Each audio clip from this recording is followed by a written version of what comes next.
आज हम एक ऐसी कहानी पर बात करेंगे जहां एक वकील की जहानत तो कमाल की थी, लेकिन उसकी काबिलियत पर उसका लालच और गुरूर हावी हो गया। ये कहानी है इंसाफ की, इंतखाब की और एक ऐसे बाप की जिसे सबक सिखाने वाली कोई और नहीं बल्कि उसकी अपनी ही बेटी थी। जरा सोचिए, फरीबाबाद नामी एक गांव और वहां का एक वकील जोगनलाल। उसका बस एक ही उसूल था, यही जो सामने लिखा है। उसके लिए कानून कोई खिदमत नहीं थी, बल्कि सीधा सीधा एक सौदा था। और यह सौदा सिर्फ उनसे होता था जो कीमत चुका सकते थे।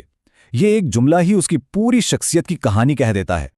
तो ये जोगनलाल था कौन? आइए जरा इस किरदार को समझते हैं कि आखिर कैसे इस एक शख्स ने अपनी चालाकी और तकब्बुर से पूरे गांव को अपने जाल में जकड़ रखा था।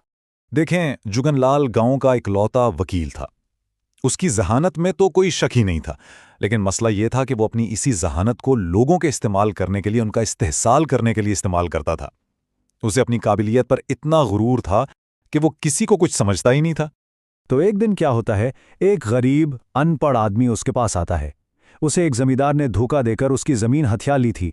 वो रो रहा था, जुगनलाल से मदद की भीख मांग रहा था ताकि कम से कम अपने बेटे की स्कूल की फीस ही दे सके। लेकिन जुगनलाल के लिए उसकी बेबसी की कोई कीमत नहीं थी, क्योंकि लालच जो है ना, वो इंसानियत पर पर्दा डाल देता है। ये मासूम सा सवाल ज्योतिका ने अपने बाप से पूछा। उस सवाल में उसका मजबूत इखलाकी एहसास साफ नजर आ रहा था, और अपने बाप के कौल फेल में जो फर्क था उस पर हैरानी भी। जुगनलाल ने क्या किया? बस टाल दिया। इस जवाब ने ज्योतिका को बिल्कुल मुतमईन नहीं किया, बल्कि इसी दिन उसने फैसला कर लिया कि वो वकील तो बनेगी, लेकिन अपने बाप के रास्ते पर हरगिज नहीं चलेगी। फिर वक्त तेजी से गुजरा। ज्योतिका बड़ी हुई, कानून पढ़ने शहर चली गई और वहीं उसने शादी भी कर ली। और जब वो वापस आई ना, तो बाप और बेटी के दरमियान एक गहरा फासला आ चुका था। इसकी जिंदगी के सारे फैसले उसी एक वाकये से जुड़े थे जो उसने बचपन में देखा था। तो आप देखें, एक ही खानदान के अंदर कानून को देखने के दो बिल्कुल मुख्तलिफ नजरिए आमने सामने थे। एक तरफ जोगनलाल का लालच से भरा कानून था और दूसरी तरफ ज्योतिका के इंसाफ और हमदर्दी पर मबनी उसूल। अब कहानी में एक नया मोड़ आता है। जोगनलाल, जो अब तक गांव का बेताज बादशाह बना हुआ था, उसके आरामदेह और बदउनवान कारोबार में अब कोई और भी हिस्सेदार बनने आ रहा था। यहां से उसके सवाल का आगाज होता है। शुरू में तो जोगनलाल ने कोई परवाह नहीं की। उसे लगा, अरे कौन मेरा मुकाबला करेगा।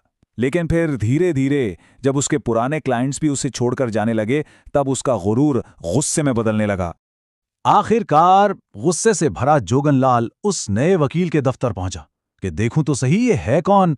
और वहां पहुंचकर जो उसने देखा, उसके पैरों तले से जमीन निकल गई। वो नया वकील कोई और नहीं बल्कि पराले था। जी हां, उसी गरीब आदमी का बेटा जिसे जोगनलाल ने बरसों पहले धत्कार दिया था। और यहां से कहानी अपने क्लाइमैक्स की तरफ बढ़ती है। जोगनलाल का तकब्बर और गुस्सा अब उसे एक ऐसी गलती करने पर मजबूर करेगा जो ना सिर्फ उसके करियर बल्कि उसकी पूरी जिंदगी की कमाई को खाक में मिला देगी। पराले ने उसे देखते ही सीधा सवाल दागा। उसने वही पुराना जख्म खरीदा जो जोगनलाल ने सालों पहले उसके खानदान को दिया था। और यही कहानी का टर्निंग पॉइंट है। जब गुरूर अकल पर हावी हो जाए ना, तो इंसान अपनी तबाही खुद लिखता है। जोगनलाल ने गुस्से में न सिर्फ अपने जुर्म का खुलेआम इतराफ किया, बल्कि पराले को धमकी भी दे डाली। वो बस ये नहीं जानता था कि उसका हर एक लफ्ज रिकॉर्ड हो रहा है। यहां कहानी का वो चौंका देने वाला मोड़ आता है जहां इंसाफ की असल ताकत बलाखिर पर्दे के पीछे से सामने आती है और हकीकत सब पर खुल जाती है। एक लम्हे के लिए सोचें, क्या ये सारा खेल सिर्फ पराले का था? क्या ये सिर्फ एक बेटे का इंतकाम था, या इसके पीछे कोई और भी था? जोगनलाल अपने गरूर में ये समझ ही नहीं पाया कि असल खेल तो कोई और खेल रहा है।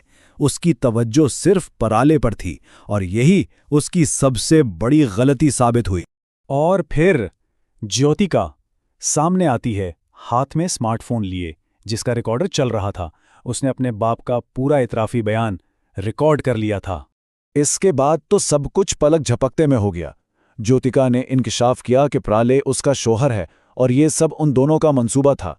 उसने बताया कि वो अपने बाप की चालों को बचपन से ही समझ चुकी थी। इसी एतराफ की बुनियाद पर पुलिस ने जुगनलाल को गिरफ्तार कर लिया। जाते हुए शिकस्त में भी जुगनलाल ने अपनी बेटी को दुआ दी, शायद ये तस्लीम करते हुए कि उसने सही रास्ता चुना था। और आखिर में ये कहानी सिर्फ एक बाप और बेटी के रिश्ते की पेचीदगियां ही नहीं दिखाती, बल्कि ये हमें लालच और इंसाफ के बारे में कुछ बहुत अहम अखलाकी सबक भी सिखाती है। तो इस कहानी का निचोड़ क्या है? सीधी सी बात है कि लालच इंसान को तबाही की तरफ ले जाता है, लेकिन अपनी सलाहियतों पर गरूर करना उससे भी ज्यादा खतरनाक साबित होता है। ये कहानी हमें सिखाती है कि इंतकाम के बजाय दानिशमंदी और सच्चाई का रास्ता ही असल कामयाबी है। ये कहानी हमें इस एक अहम सवाल के साथ छोड़ जाती है कि जब कोई अपनी सलाहियतों का गलत इस्तेमाल करता है तो क्या उसकी कीमत सिर्फ वही चुकाता है या उसके आसपास के लोग और पूरा मुआशरा भी उसका खमियाजा भुगतता है।